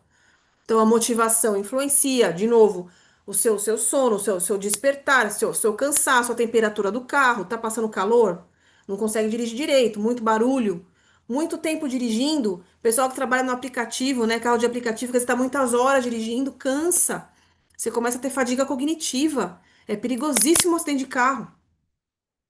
Porque a pessoa está perdendo função cognitiva, a pessoa está perdendo destreza cognitiva, em especial a destreza atencional, devido ao excesso de trabalho, dentre muitas outras ocupações, né, gente? Eu dei apenas alguns exemplos, mas isso vale, se você parar para pensar, isso vale para todas as ocupações que te envolve aquele nível de atenção, né?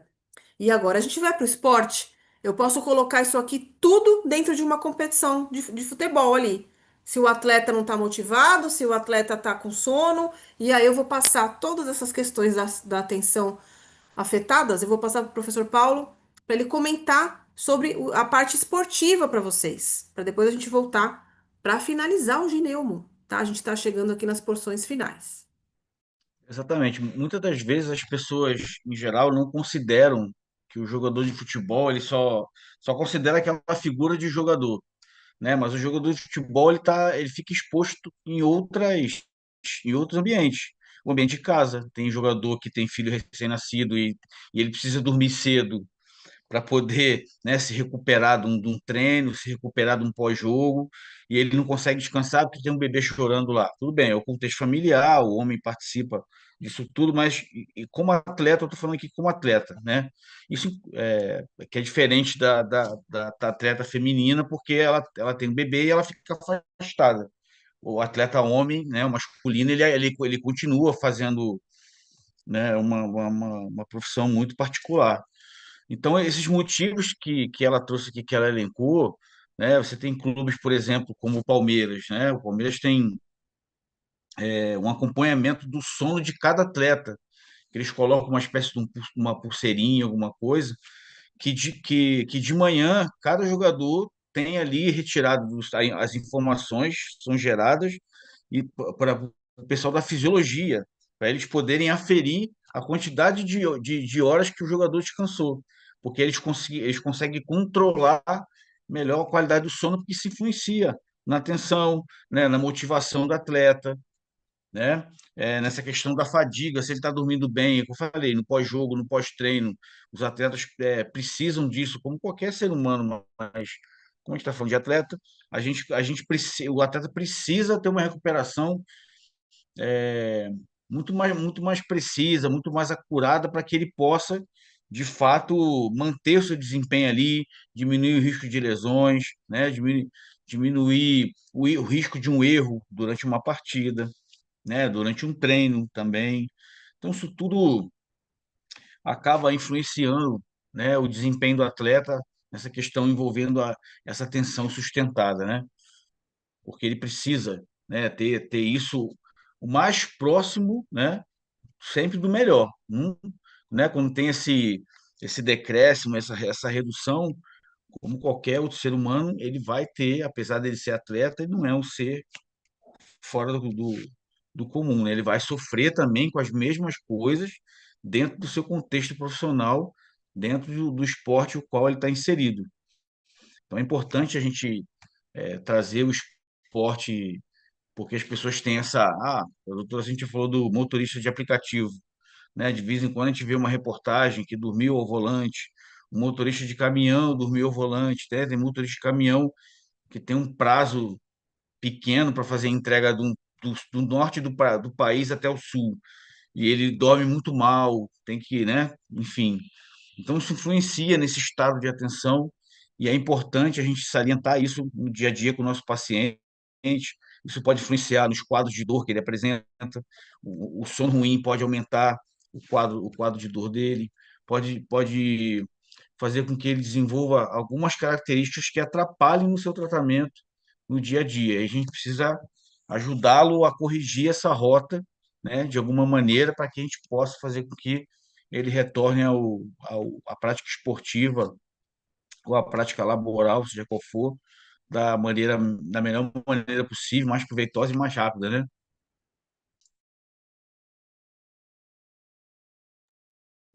Exatamente. E aí, falando do esporte, posso continuar aqui, Paulo? Tudo bem? Quer falar mais? Tudo bem? Pode, claro que pode. Você E entende muito de aí, antes esporte da também. gente voltar para cá, ó, eu vou entrar aqui no tete a tete de novo, que é aquela famosa pergunta deliciosa, que é uma pergunta que eu faço em quase todas as minhas aulas presenciais. Meus alunos presenciais lembram muito bem disso, né? Eu falo, o que que eu tenho a ver com isso? Aí você, aluno, fala, o que que eu tenho a ver com isso? Você está falando de gorila, você está falando de futebol, de errar, de aplicativo, o que que eu tenho a ver? O que que você tem a ver que você atende paciente? Então, eu estou falando com profissionais de saúde, mas eu quero falar agora especificamente com os fisioterapeutas. Você atende paciente. E o nível de atenção despendida pelo paciente na tarefa que você deu faz diferença. A tarefa que você deu, o comando verbal para você falar para o paciente prestar atenção ou não, você colocar o foco da atenção na tarefa ou tirar a atenção. Você falar, seu João, presta atenção nisso agora, hein? Ou você falar outra coisa pro seu João, para não prestar atenção, distraí-lo com tarefas distratoras, faz diferença. Não é a aula de hoje. A gente não tá falando em métodos, né, de intervenções. Não é isso. Mas é para te fazer pensar, para que você possa discernir no seu exercício, discernir na sua linha de raciocínio, no seu plano terapêutico com o seu paciente, você precisa saber dessas questões de neurociência. Você precisa entender dessas questões, por exemplo, dos mecanismos de atenção. Isso vale? Eu quero aqui dar uma bronca especial, vai, ou uma chamada de atenção, se é que eu posso dizer isso, para os meus alunos do curso de extensão Cognição e Movimento. Porque é ali que vocês vão aprender essa questão de transpassar conceitos de neurociência para a prática clínica. E aí a gente tem que fazer essa ponte. Essa ponte precisa ser feita em especial também pelas questões de atenção. Então, tanto é que essa aula de hoje, aproveito para dizer, é material complementar dos alunos do curso de extensão. Fica lá, para vocês na plataforma também. Por quê? Para fazer exatamente essa ponte. Então, a atenção sustentada tem limite.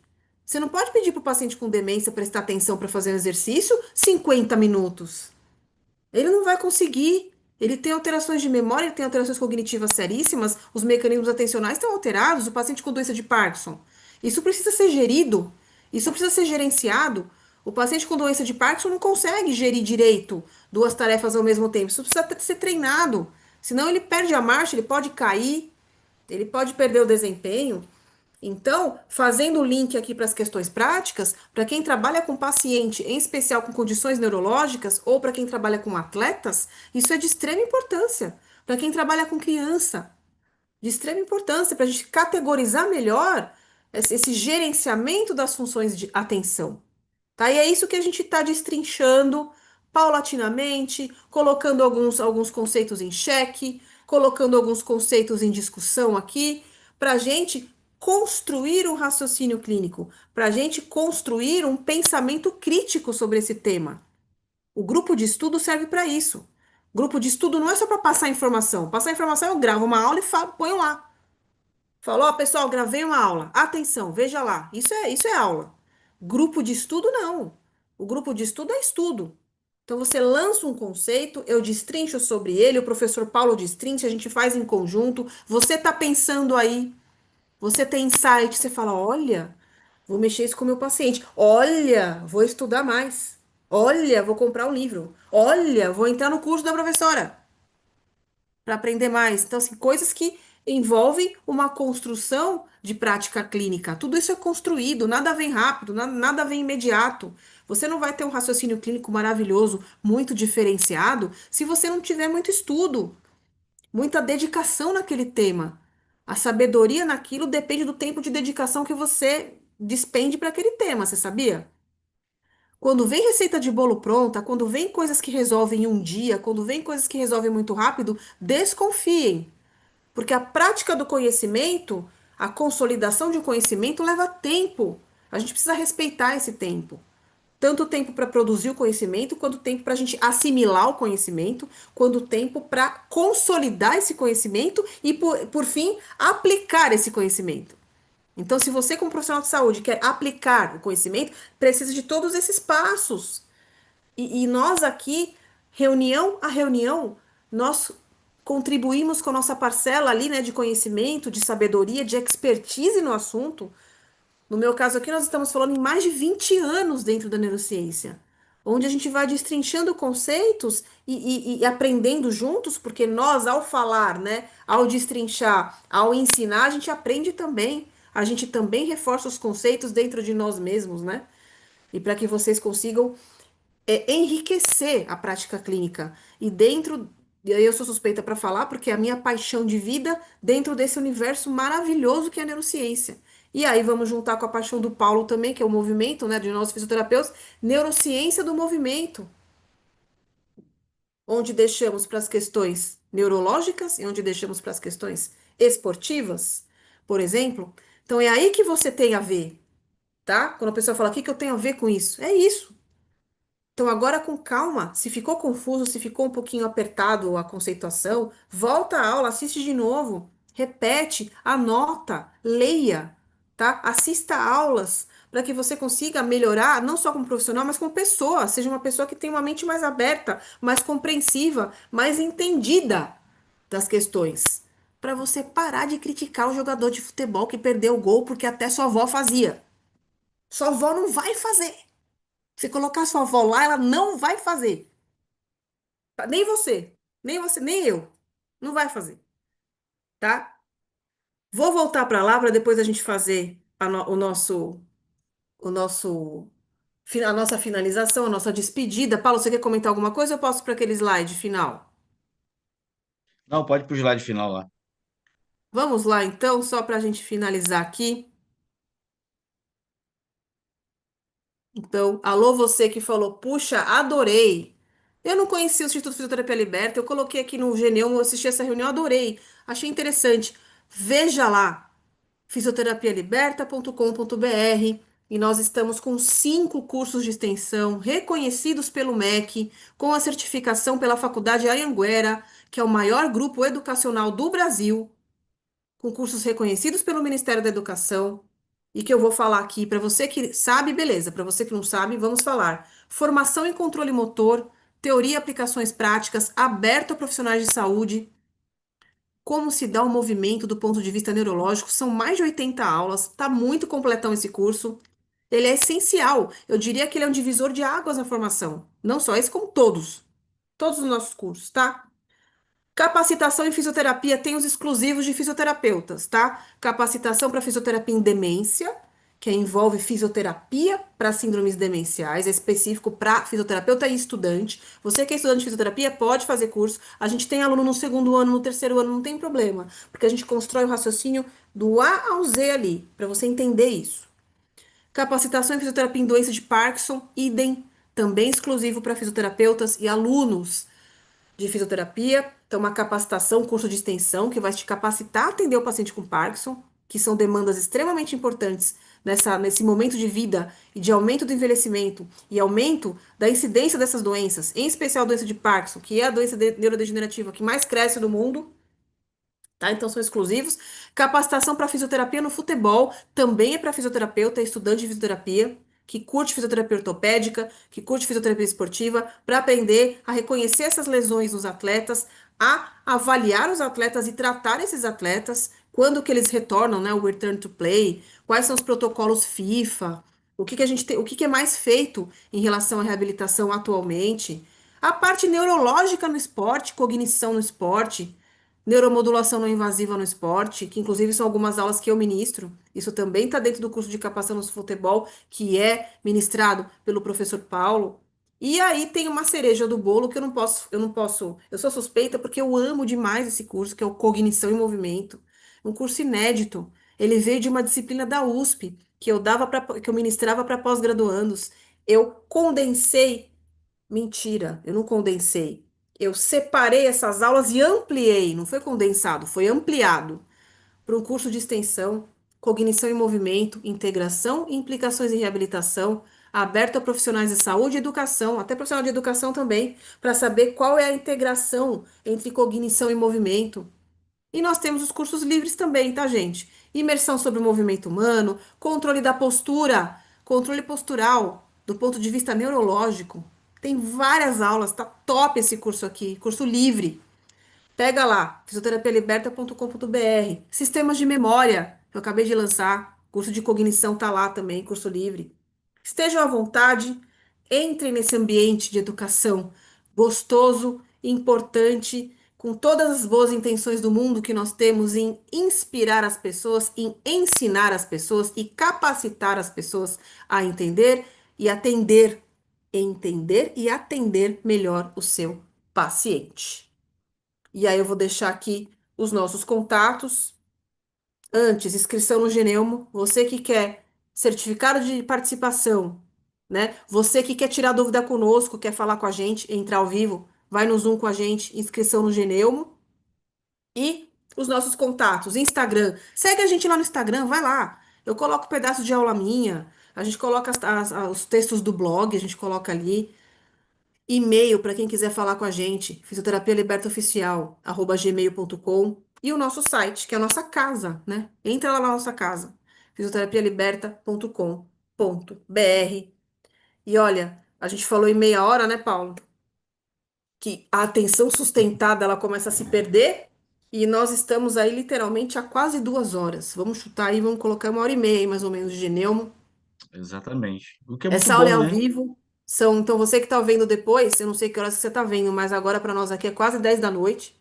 E eu quero agradecer a sua atenção, a sua atenção. Olha que interessante. Sua dedicação, seu comprometimento em estudar, em se aprimorar, em saber mais. Eu espero que você tenha gostado desse tema, é um tema de extrema importância, relevância e não menos fascinante, que são os recursos atencionais para o gerenciamento do movimento, para o gerenciamento do desempenho esportivo e tudo mais. Eu vou aproveitar e já fazer o spoiler da próxima reunião, a priori, tá? Claro que é sujeito a alterações, que imprevistos podem acontecer, mas a priori nos vemos daqui a 15 dias, na próxima sexta-feira, dia 3 de outubro.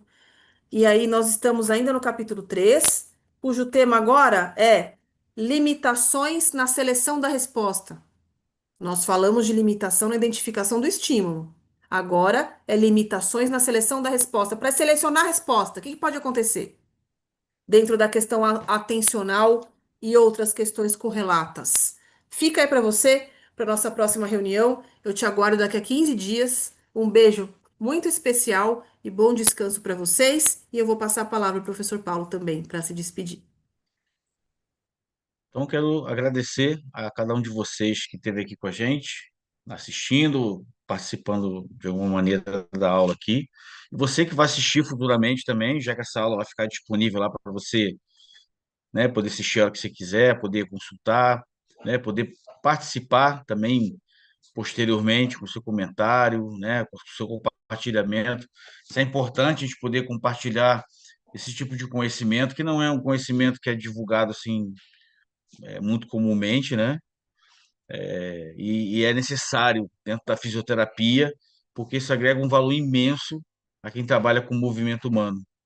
O movimento humano ele tem intrinsecamente outras questões ali que não que muitas das vezes são deixadas são passadas assim e não é dada muita atenção em alguns momentos. Mas a gente precisa mudar isso, trazer isso cada vez mais para a fisioterapia, para a gente engrandecer a profissão, engrandecer o profissional da fisioterapia. E é por isso que o Instituto Fisioterapia Liberta está aqui, para justamente trazer esse conhecimento, agregar valor ao seu trabalho e assim você conseguir mudar cada vez mais o número de pacientes que você tem atendido, para você transformar cada vez mais vidas, despertar você para essa nova etapa a partir do momento que você adquiriu conhecimento conosco aqui, despertar você para outras coisas às quais você ainda não tinha se atentado para tal conhecimento, tá bom? Então, quero desejar uma ótima sexta-feira para vocês e um abraço grande do Dr. Paulo e esperamos você aqui na próxima aula para que a gente possa de novo dividir com vocês o conhecimento, tá bom? Um beijo, pessoal. Tchau, tchau. Até a próxima.